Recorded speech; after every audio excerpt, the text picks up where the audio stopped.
शामी फौज ने दारुल हुकूमत में मुतअद्दिद बारूदी सुरंगें नाकारा बना दी।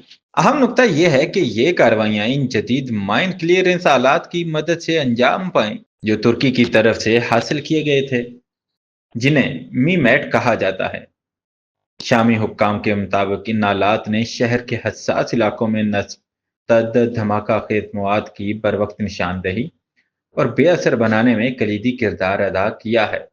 माहिरीन का कहना है कि ऐसी टेक्नोलॉजी शहरी आबादी के तहफ़्फ़ुज़ और नकलो हमल के महफूज होने में मदद देती है, मगर अभी तक नुकसान और मुतासरा इलाकों की मुकम्मल तफसीलात मंजर आम पर नहीं आई। शामी फौज ने आवाम से अपील की है कि वो हिफाजती हदायत पर अमल करें और गैर मामूली अशिया मिलने की सूरत में मुतलका हुक्काम को इतला दें।